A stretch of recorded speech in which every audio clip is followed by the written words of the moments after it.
Kejaksaan Agung akhirnya memutuskan tidak mengajukan banding untuk vonis ringan Eliezer. Artinya putusan hakim tetap berlaku terhadap Eliezer dan juga memiliki kekuatan hukum tetap atau inkrah.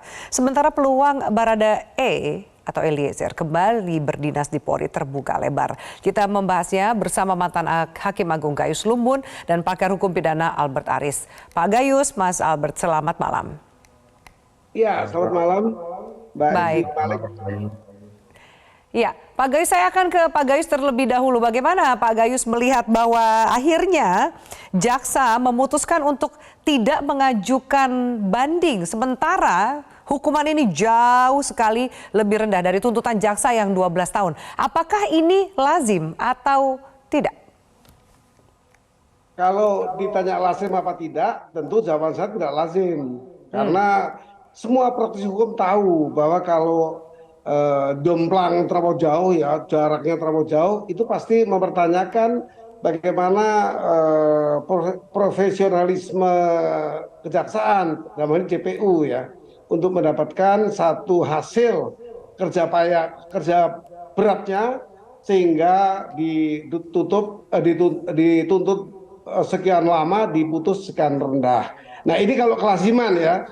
Tapi kalau ditanya saya apakah ini ini pandangan jelek apa baik, saya mengatakan tetap harus dianggap baik ya, harus didukung, dihormati. Tapi pertanyaan Mbak Malik tadi kan lazim apa tidak lazim. Nah saya harus membicarakan yang benar. Di tahun yang sama, tahun ini saja, di awal tahun ada putusan yang ringan sekali, kalau ingat, mengenai ekspor minyak goreng, sama. Diputus rendah sekali, jaksa banding. Nah ini artinya kalau lazim tidak lazim, bukan cuma ini ya, bicara mengenai kelaziman. Baik.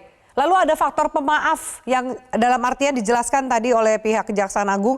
Alasan salah satunya adalah keluarga Yosua sudah memaafkan Richard. Sebenarnya sejauh apa sih faktor pemaaf ini menjadi penentu atau bahkan pertimbangan yang besar, Pak Gayus? Bagi saya ya, pemaaf atas sebuah perbuatan kejahatan pidana yang berat, tidak ada urusan maafkan. Maaf itu kalau dalam pidana kecil ringan ya, 2 tahunan, itu malah KUHP yang baru itu 4 tahun kira-kira kalau terjadi mediasi penal ya, mediasi tentang kejahatan atau perbuatan pidana. Ini yang saya pahami. Nah tetapi ini kan dipandang sebagai demikian, masyarakat itu memberikan dua kutub ini, mendukung dan menolak ya. Yang mendukung lebih banyak sekali untuk ringan. Bahkan kumpulan akademisi juga bikin aliansi mengajukan tertulis kepada majelis hakim. Ini juga hal-hal yang menyangkut apa yang terjadi sekarang ini ya sudah harus dianggap apa adanya. Nah ini bagian-bagian dari pengalaman kita di perkara ini ke depan nanti. Bagaimana kondisi negara menyikapi tentang peristiwa yang besar ini. Besar bagi saya karena ini menyangkut kemanusiaan ya. Sehingga juga ada orang dihukum mati, dihukum 20 tahun, seperti itu. Ini pandangan-pandangan hari ini merupakan potret ke depan nanti, di tahun ini terjadi hal seperti ini. Saya tidak bilang seperti apa ya, jangan dipelintir nanti. Tapi seperti ini, seperti itu. Ada akademisi yang juga masuk ke ranah intervensi, buat surat kepada ketua majelis agar diringankan salah satu terdakwa. Ini dilakukan mengaku sebagai friends of court ya, misalnya. Apa boleh pertemanan dengan lembaga peradilan, pengadilan dalam hal ini dalam kondisi memeriksa perkara itu? Itu persoalan saya. Pak Aris tidak menjawab ini karena ya seperti itulah. Oke, baik. Saya minta tanggapan Mas Albert dari statement Pak Gayus, terutama yang terakhir ya, soal lazim atau tidak, kemudian faktor pemaaf menjadi penentu. Apa yang bisa Anda komentari dari diskusi sebelumnya?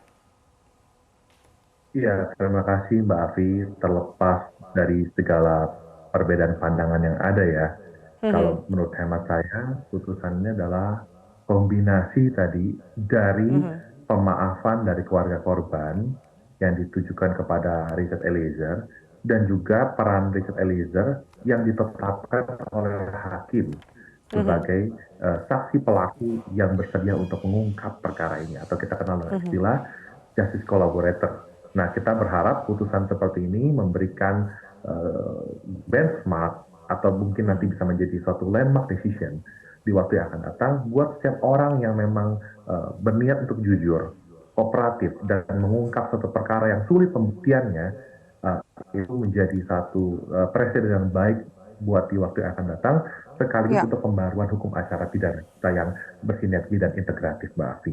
Jadi ini kombinasi dari pemaafan dari keluarga korban, meskipun tadi Prof sudah menyatakan bahwa ini bukan alasan penghapus pidana, Prof ya, atau nggak bisa untuk perkara-perkara tersebut, tapi saya mau katakan bahwa ini adalah kombinasi dari sikap kooperatif Eliezer sebagai justice collaborator. Mas Albert dan Prof Gayus, saya minta pandangan Anda. Pertanyaannya hampir sama. Kenapa kemudian jika sudah memahami bahwa sudah dimaafkan Eliezer oleh keluarga Yosua, lalu kemudian kooperatif, kenapa tetap harus dituntut 12 tahun, sementara menerima putusan vonis 1,5 tahun penjara? Atau jangan-jangan tidak berani naik banding ini karena takut tekanan dari publik yang merasa keadilan publik itu sudah tertuang dalam vonis hakim. Saya minta tanggapan dari Mas Albert dulu, lalu kemudian Pak Gayus. Baik. Terima kasih Mbak Afi. Sebenarnya dalam konteks menjawab pertanyaan Mbak Afi tadi, kita mengetahui ada hal yang menarik ketika saya lupa antara di tuntutan atau di replik jaksa penuntut umum, ada kalimat dilema yuridis gitu ya. Dilema yuridis itu ditunjukkan karena di satu sisi Eliezer itu dianggap sebagai orang eksekutor ya, meskipun eksekutor itu tidak ada terminologi dalam hukum pidana. Tapi di satu sisi LPSK merekomendasikan Richard Eliezer sebagai justice collaborator. Inilah dilema yuridis sehingga mengantarkan jaksa menuntut 12 tahun gitu kan. Nah persoalannya sekarang begini, bukan soal takut dibully netizen atau masyarakat nih Mbak Afi, tetapi begini. Jaksa Agung sebagai pemegang prosecutorial discretion juga melihat bahwa ada nilai-nilai hukum dan rasa keadilan yang memang disuarakan oleh masyarakat tadi. Yang seperti kita ketahui sudah pernah terjadi di kasus Prita Mulyasari, kasus Baik Nuril dan lain sebagainya gitu loh. Nah yang menarik Mbak Afi, sore hari ini saya mau menyampaikan bahwa ternyata mengurangi penghormatan terhadap putusan hakim kemarin yang otomatis sudah ingkrah ya, karena dua-dua pihak kayaknya nampaknya nggak banding nih. Saya mencatat juga ada dilema juga nih Mbak Afi nih. Apa itu dilemanya? Di satu sisi, hakim itu melihat bentuk penyertaan dari para terdakwa dalam perkara ini adalah turut serta melakukan atau made plan. Tetapi ketika hakim mempertimbangkan soal justice collaborator, hakim menyebut aktor intelektual. Ya, berarti kan sebenarnya konteksnya berbeda nih, aktor intelektual dengan turut serta melakukan dua hal yang berbeda. Tapi begini sederhananya Mbak Afi, apapun itu, ya, ini hal yang masih belum familiar tentang justice collaborator di Indonesia secara khususnya. Dan biarkan presiden dalam putusan perkara ini bisa menjadi pembaruan hukum di waktu yang akan datang, Mbak Afi. Jadi bukan masalah profesional atau tidak profesional, tetapi dalam hal ini saya melihat Kejaksaan Agung melihat juga menggali nilai-nilai hukum dan rasa keadilan masyarakat yang ditunjukkan salah satunya adalah melalui amicus curiae yang diajukan oleh para guru besar dan akademisi tersebut. Baik, Pak Gayus, apakah Anda punya pandangan yang berbeda dengan penjelasan Mas Albert tadi? Oh ya tentu Mas Albert ini kan memang pakar hukum pidana, pandangannya tentu sebagai kepakarannya ya, tapi saya lebih banyak berpraktisi. Ya kalau tadi saya menyebutkan sebagai janggal, pertanyaannya seperti itu, saya jawab juga apa yang menjawab pertanyaan. Tetapi kalau dibilang kemajuan kehidupan hukum, saya tidak bisa menjamin ini kemajuan atau kemunduran ya. Ini tentu nanti sejarah yang akan menyaksikan ya. Kalau sampai demikian jomplang juga nggak banding. Kemudian hukumannya ringan, kok kenapa? Kalau bagi saya nggak dibebaskan saja, kalau memang pemaaf dan pembenar sudah mencukupi syarat, bebaskan, jangan tanggung-tanggung dari 12 tahun ke setahun setengah, ya bebas saja. Apa takut resiko kalau dibebaskan negara harus keluar biaya lagi untuk mengganti orang nggak salah ditahan sampai sekian bulan misalnya. Nah ini kan pemikiran-pemikiran praktis ya. Nanti kalau menjadi teoritis dan menjadi bagian dari ahli ya silakan untuk memandangnya. Tapi saya memandangnya hari ini tentu ini bagian dari hal-hal yang menjadi perubahan. Hanya perubahannya bagus atau jelek ya saya tidak berani menjudgment ya. Tapi kira-kira ini ada tadi tanyakan ya kejanggalan sebenarnya kalau bilang kejanggalan. Sebagai mantan hakim Anda melihat ini presiden yang baik kah? Atau minimal nanti akan menjadi referensi bagi proses hukum, terutama bagi para hakim untuk memutuskan? Sejarah akan mencatat sejarah akan menilai ini bagus apa jelek, Mbak Afi Malik. Tetapi kalau ditanyakan kepada nanti ke depan bagaimana hakim, hakim mempunyai individu yang beda-beda.